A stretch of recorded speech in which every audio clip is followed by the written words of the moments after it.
Sure. Here's a dev interview. Yo, that interview looks kind of insane. I kind of want to watch that. I'm not gonna lie. So, we're here. Hello. Hi. Yeah, we're here with Tim Jones and with Lenny Cook. Is it Saverline or Saverline? Saverline. Saverline. Okay, I got half of each one. Okay, cool. You got it. These Okay. are our developers that are joining us today for Classic Season of Discovery. Very, very excited about this. Yeah, I hope you guys are excited as I am to answer some of these questions.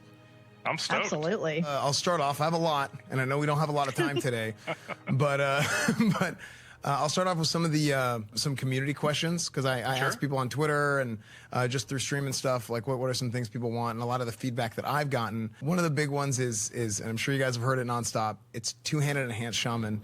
And I'm sure you guys have heard it maybe once or twice. I haven't seen anything about that. Yeah. So are there any plans to add support? Maybe not in this phase of SOD, but maybe whenever they get Wind Fury in the next phase. I just said that we were only going to support dual wield because I really just wanted people to make memes. That's what fuels us. I always link the videos after I watch it. Stress. The community's voice has been very loud on this, and we definitely see that. I think the original comment that I made about sort of the design philosophy being oriented around dual wield, there's definitely dual wield oriented runes.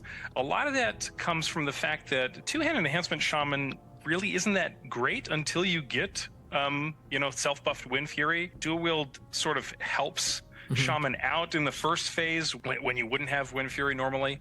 Yeah, there will definitely be support for two-handed shaman in future phases. People don't have to worry about that. We know it's a beloved play style. We love the memes. There you go. Okay. We're very enthusiastically listening to feedback. So yeah, well, no, they're doing a good job listening. Especially that class fantasy. That's the big thing that people want. A lot of the classic shaman players, they like their big two-handers. So cool, awesome, good to hear. The next question that I have, and let's kind of stay with some of the class questions. On the other side of the fence with paladins, Wrath Rep Paladin gameplay of Divine Storm has been implemented. And so we've seen that in Season of Discovery, and it's almost there with Seal of the Martyr. With the move to make Crusader Strike 6 seconds instead of 4 seconds, like it was in Burning Crusade, is there any hope for seal twisting to be a thing with Seal of the Martyr and Seal of Command? Because we didn't see that in the BlizzCon demo. Currently, I believe Seal of the Righteousness and Seal of Justice can be twisted into Command or Martyr. We're just really waiting for people to make more memes asking us for being able to twist Martyr into Command or vice versa.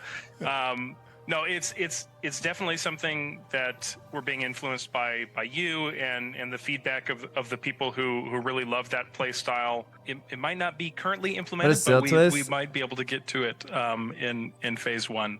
We know people are excited about it. We know. I don't think it was never meant to be a thing. I think it was an exploit like players found. Right before the swing, you can change the seal so you get benefit of both seals. And now people twist their cocks to do big damage. It is definitely fun and a very engaging gameplay in Classic Paladin because they didn't have Crusader Strike or Divine Storm. They just auto attack and Judgment. So having that twist added a little bit of flavor. It wasn't really well known back in 2004, 2005. It was more found in like private servers as people like continued playing the game. Or maybe some people knew back in the day, but not a lot of people. Yeah. I feel like it'll be very, very, very strong if we can twist Seal of Martyr and Command. That's going to be insanely strong.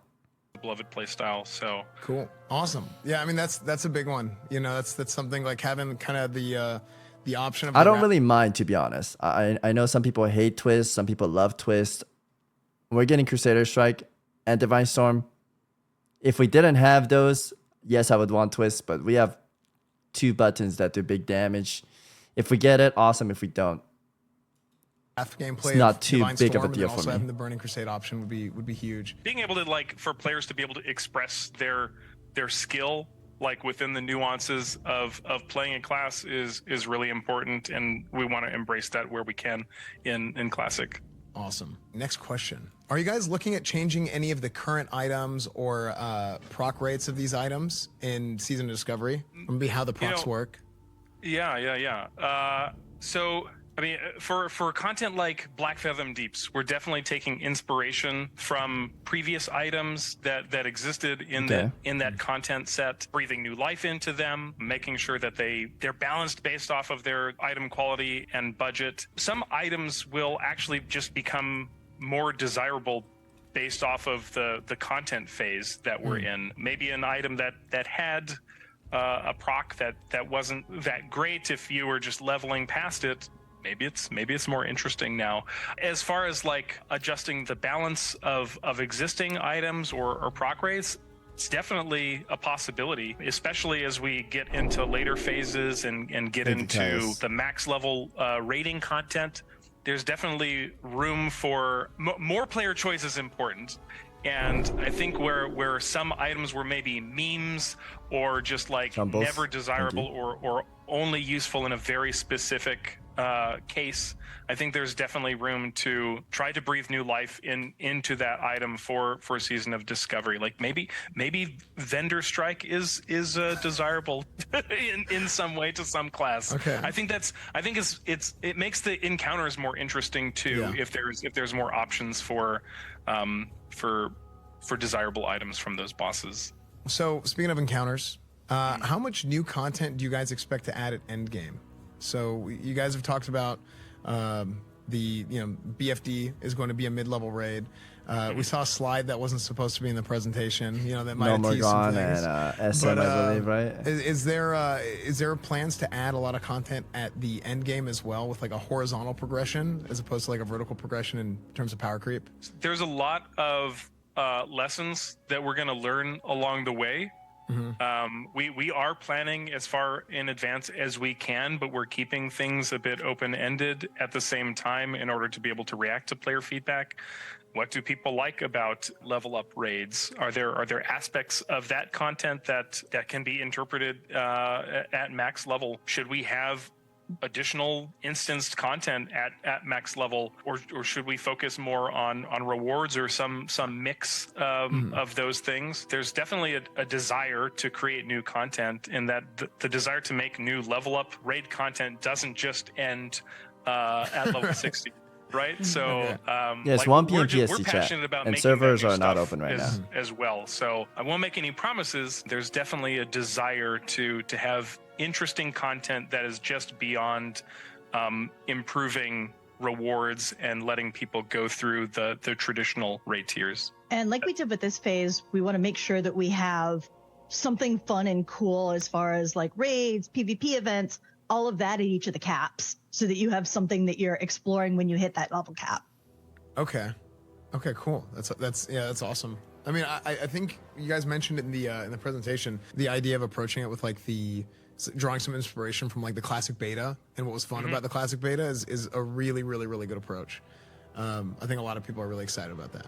Continue on with itemization. And it sounds like you guys are, there's some potential to rework some of the current itemization and making more things more useful. Is that gear going to be more optimized like it was at the end of vanilla, or can you expect more mid vanilla type of itemization, early to mid vanilla itemization, like BWL patch gear versus like Nax patch gear? I noticed Nax the background is retail. I see a fucking hippo walking around. It's very distracting. That massive hippo just circling the horizontal around. progression that sort of exists even within raid tiers. When you don't have a perfect item, it sometimes makes like choosing how to gear your character out or figuring out what combinations of items and stats are best on your character. It makes that a more interesting process and more nuanced process. I'm sure all of us have heard Kevin Jordan talk about like item balancing, how it's interesting to have items that have well-rounded stats, items that are specialized in offense, utility, or defense, and how the stat budgets change based upon like the design of that item. I think we want that more nuanced approach to item design. I think it just creates more interesting choices for players, right? Yeah, no, that sounds great. Sounds really. And we also want to make sure that our items have a handcrafted feel to them. Cool. That's what I wanted to add. I like that. That's a good way of putting it. Here's another thing that I've seen. This is a lot of feedback I've gotten from rogue players. People being worried about having to apply instant poisons mid encounter, like if they're in assassination build and their poisons are being spammed. And then all of a sudden they run out of charges mid fight. So is there any plans to I guess counter that? Yeah, we've actually made some adjustments that I think rogue players will be excited about, especially people who want to pursue the poison gameplay. There's actually a couple adjustments that I'll go through.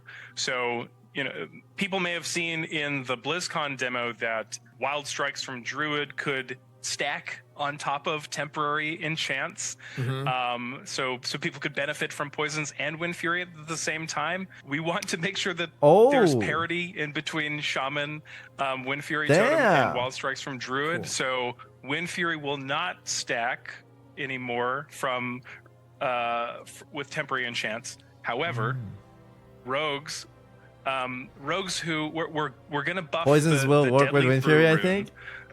For rogues, such that, originally it was if you had a poison on your weapons already, then it would simultaneously be able to apply deadly poison if you had an active poison. Now, if you don't have a poison applied, or if you have a temporary enchantment like a Sharpening Stone or Wild Strikes or Wind Fury, then your weapon can proc instant poison without it being applied. So, wow. So rogues who want to have instant poison on their weapons for the sake of playing assassination don't actually have to have a poison at all, as long as they're using the Deadly Brew rune, and they can additionally benefit from huge for rogues, or man. Sharpening Stones if that's what they want. And Lord Strix, thank you for the 5 get the subs, that man. Flexibility and also it. that excitement of maybe having a poison and something else on your weapon simultaneously. Wow. Okay. So you get like a default poison put in there. Sick. Speaking of some of the talents and stuff, will there be any fundamental changes to classes or talent trees outside of the new runes? So possibly stuff that we'd see applied to Classic Era as well.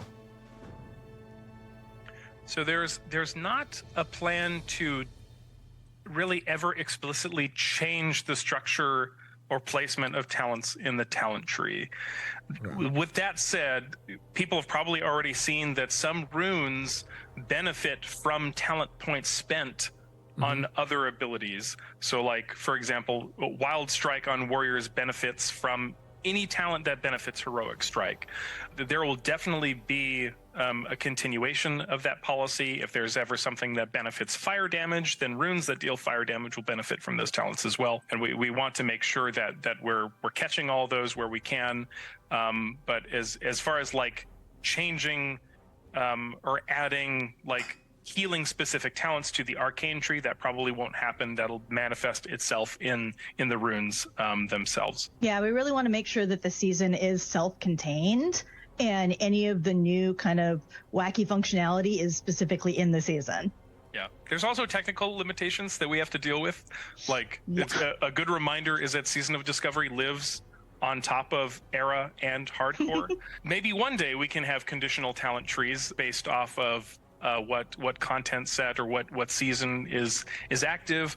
We've put our effort into making the content as exciting as possible. We might have that in the future, but that's not on the table for the current season. I guess to clarify, what more so, instead of changing like the shape of the talent trees, what I was talking about was changing specific like values or like under the hood things with the talents, like how they're applied and whatnot. I guess is more so what I was talking about. I think it'll be cool to change them and whatnot, but I know a lot of hardcore dedicated or classic WoW dedicated play, they don't like a lot of changes. So I think just giving us the rune for now is better. And then maybe in the next mastery, they could change or alter things of how they want. Which, but I don't think they should go ham so I guess if on the it first lives on top of Classic Era and it lives on top of Hardcore and everything else, then it would have to... if you made a change in Era, it would then apply to Season of Discovery, right? It depends. Like there are ways of us conditioning spells to do a different thing in Era versus Season of Discovery. So we can make a talent that exists behave differently in two different environments. However, like the actual structure and placement of those talents is not going to change. Oh, okay, cool. But the talents themselves could potentially behave or read differently, and we can condition that in Season of Discovery how we like. That's super interesting, actually. Awesome. I like how you're answering like multiple questions that I have at a time, which is nice. Or like you can context clue it, and it's like, okay, well, this means that. Great. You guys have added Warlock tanks, Mage healers, basically new Rogue roles for tanks, existing classes. Shaman Are you guys tanks, hard committed holy. to having these things in the game throughout the different phases as you level up? It's like we are going to make this work. And also, are you guys open to adding anything else that is not currently there? Some people have been talking about maybe like a melee mage, like a battle mage, or like a melee priest or something. Has there been is there a chance that there's even more roles of more classes? For your first question, we are definitely committed to keeping these roles in Season of Discovery. People are really excited about them, and we want to keep growing them. So we want to make sure that people can keep exploring those class fantasies. I'll jump on the second part of your question. Nothing's off the table. The existing batch of runes that we have planned from 1 to 60 is actually a fraction of the total runes that we planned and built for the season, and we've some we've had to remove based off of just design philosophy reasons. Like we actually had a lot of, when we were doing our blue sky ideation of just throwing everything at the wall, maybe some versions of movement enhancing runes were originally going to be included. I think Warrior had like a chain death grip, which sounds tight. Like that sounds really cool. Or like, wouldn't it be neat if Druids had Stampeding Roar? Like, that's a useful spell.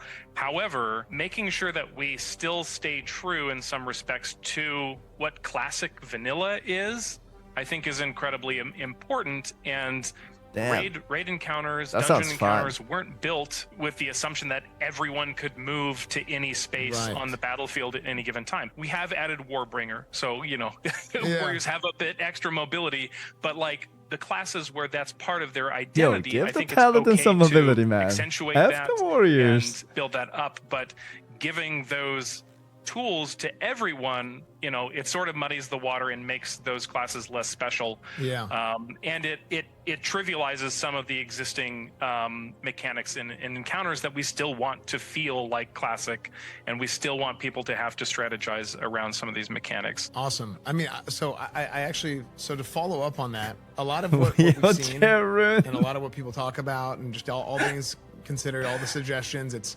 hey, can you add X ability from Y expansion for Z class? And I guess, so when you guys are in your design meetings, how are you guys kind of managing it and keeping it from going too far, and to differentiate from, to basically differentiate Season of Discovery from being more classic plus and less retail minus?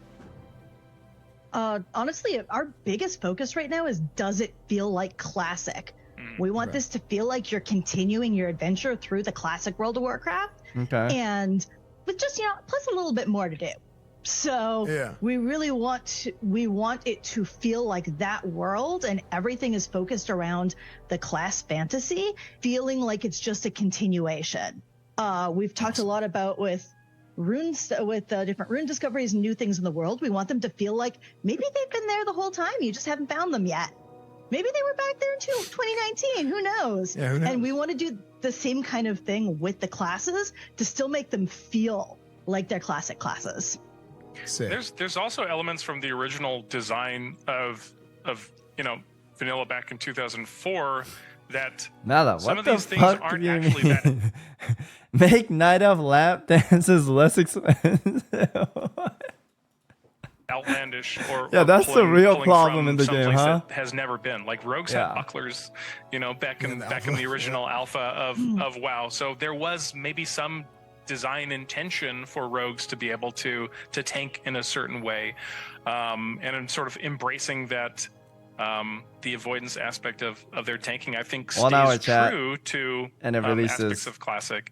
And we, as far as like the design of tanks for example. I think it's also important that it's okay for certain classes to have strengths and weaknesses. We Awesome. don't. I think like every tank should be able to function at a base level and do basic content. Slower. But there should Maybe also 7. be some places of the game where they're not the best at, or that they really excel at. Whether that's throwing a chain lightning out to start a pull, so you have group aggro. That's an incredible pulling tool that a shaman has. Or like if you need huge defensive cooldowns, maybe a warrior is the best tank. Maybe mobs have resistances that makes the warlock and shaman not the ideal tank in that situation. I think it's okay to have elements of friction in the world. That's something that makes classic, and we are definitely keeping those rough edges to keep the spirit of classic alive in that way. Yeah, we love that. That's good stuff. I mean, that's I literally had that question. I was like, it feels like the classes are, maybe the tanks specifically. That's what I wrote. The tanks are getting homogenized. But yeah, there you go. Boom. Good to hear. That's good stuff. Without getting too specific, because I know you guys can't for obvious reasons. Do you guys have any plans in place to do anything to nip potential botting and gold buying in the bud, just stop it in its tracks as much as possible on the new server launch? Because it's not there yet. Do you guys have a plan in place that maybe trying something new or? They're gonna say they're continuing to battle and they can't give too much information. I've asked the same question in interviews. Yes, there is always new tech and new detection methods that we are implementing and working with our engineers. It's not just engineers on the classic team looking at that stuff. We have our risk department. We have engineers on mainline who are creating new tech to help us identify people. No, they're who definitely are exploiting trying, but the game either like through the it's various hard. hacks that people use to gain unfair advantages. And we're definitely sensitive to that, especially on new servers. Like having as pristine of an economy as possible is something that I like as the assistant lead designer on Classic. It's something that's incredibly important to me. Coming up with design and engineering oriented solutions to help fight against that is something that's incredibly important to us. And I know a lot of people don't see like what goes on behind the scenes, and it's easy to focus on like what is visible, but it's a constant battle. It's hard to see what isn't visible, right? Like the unknowns of what we're doing. I'm just repeating myself at this point. It is important. We are doing stuff. It is a constant battle. I hope people can see that. Cool. Yeah, it's a very active discussion and always on our minds. Yeah. Awesome. That is good to hear. That is very good to hear. Can we expect any big changes or any additions to professions in the mid to end game? Because some people have been talking about this. I mean, you never really know with stuff that's leaked, data mine, whatever, right? I feel like they're gonna continue going with what they have in Black Fathom Deep. You get a Void Touch craftable item. I think they're gonna add that in like each tier. Probably for like No More Gone and Scarlet Monastery and so on. There's going to be like one item for crafting. I don't think that's a bad idea. I think that's pretty good. Panda, thank you for the 5 months. Can we expect to see some changes to professions in the mid to end game? Yes. Just as we want players to feel like there's a lot of options to play within what runes you choose, what class you play. We want there to be choices in professions as well. Just as we try to bring things up to perhaps where the warrior is, we want to do the same thing for all the other professions that aren't engineering, right? Like engineering's great. We love engineering, but we want the ability for other professions to shine, whether that's like profession-oriented quest lines, really embracing profession specializations, maybe looking at some recipes for profession items that were way too expensive to build in the future that sort of made them unavailable because they were such an investment before you maybe got a drop that was better than the profession item because it would take too long to buld that profession item at certain levels. We're looking at those as well, or anything from the Thorium Brotherhood, right?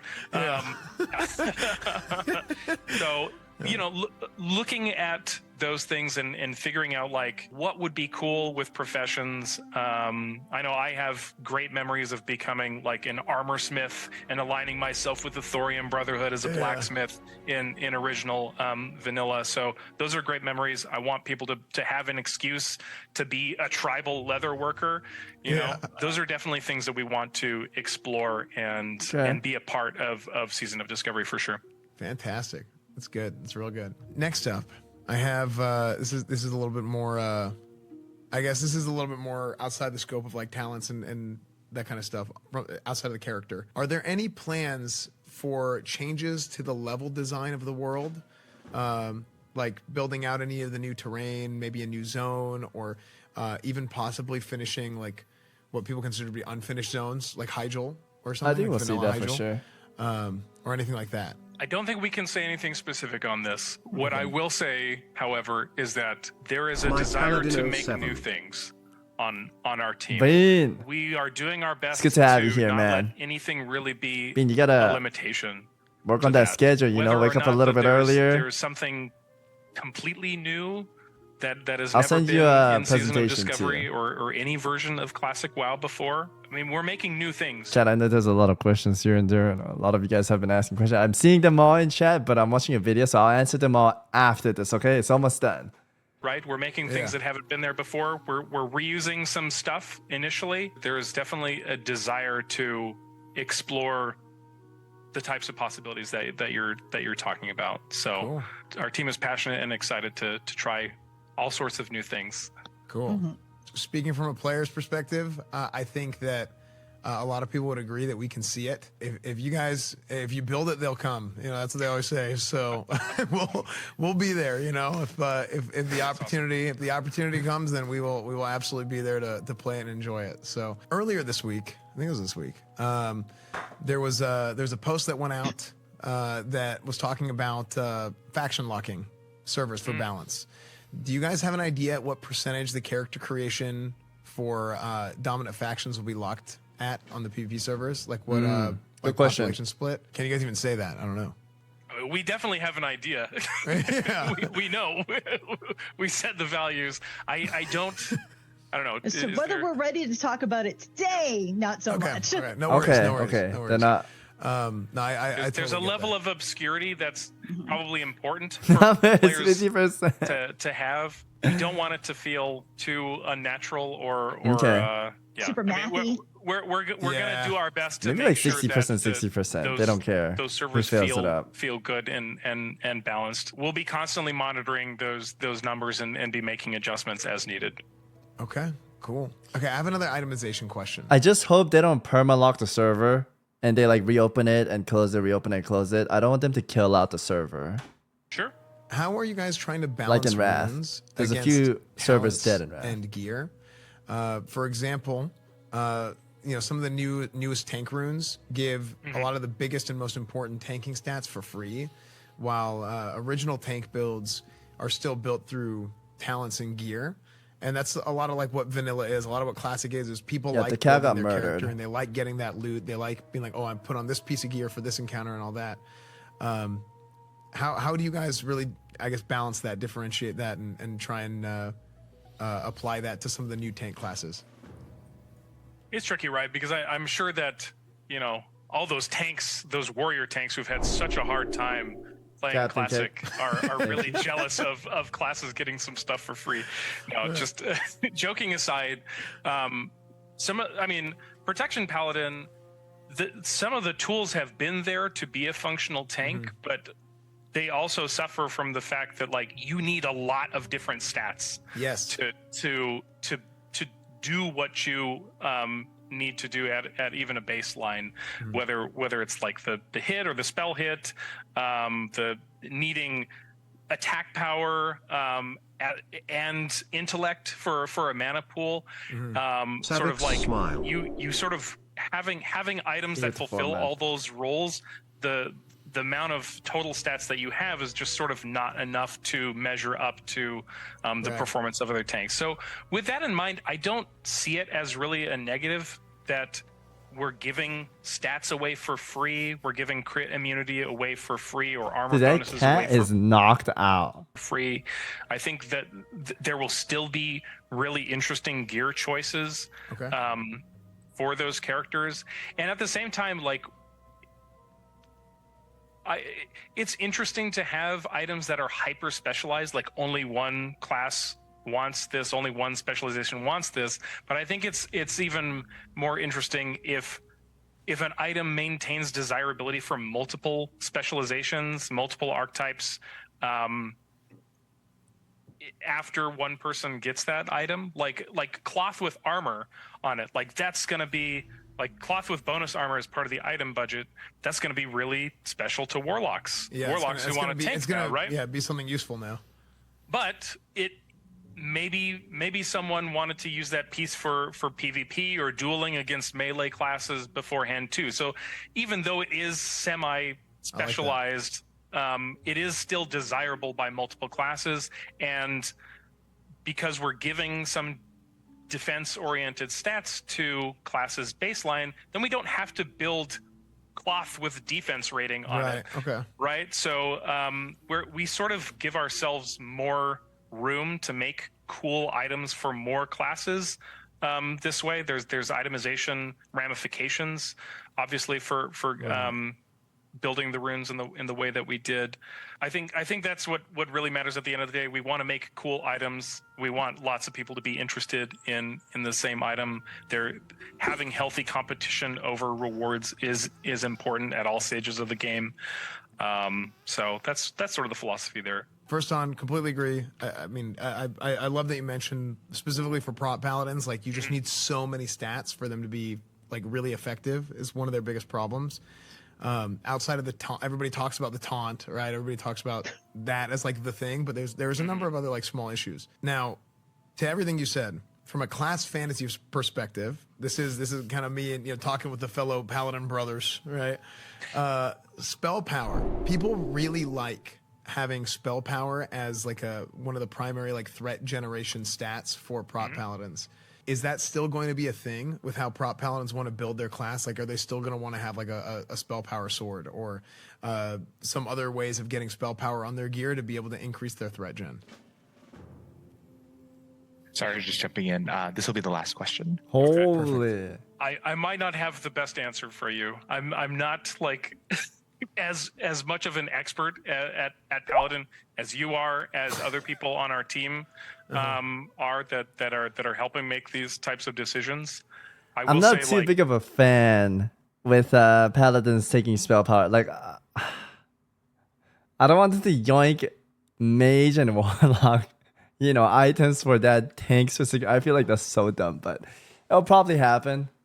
If that's something that you're passionate about and that you like how the class functions, and those are the types of rewards that you want to see, then we will do our best to make sure that those are the types. I don't want of everything to be rewards that paladin exist style stuff, in places that they don't currently. So cool. I don't want to give you a non-answer, but like but it's a good answer because people get to see that like the feedback is heard. Like when people have a chance to share their feedback with you guys, that you guys are listening, and I think there's a lot of value in that, and I think there's a lot of value in this interview and the fact that you guys are willing to come and come on and get to talk to us as content creators. And like I said, you guys make our job easy. We just show up and hit record a lot of times. So I really appreciate you guys coming on, spend the time. I know you guys are incredibly busy. Hopefully season discovery is not late because of this interview. So thanks a ton for joining me, guys. Again, for those of you guys who are watching, Tim Jones, Lenny Cook, Saverline is here as well. So thank you guys so much for joining me. And that's it, boys. Here's the video. Send it. That was a good interview. We're as excited to see everyone play as we are. Like I'm just excited to play Season of Discovery myself. Like, all right, I'm gonna answer the questions you guys have. Everyone on Thursday.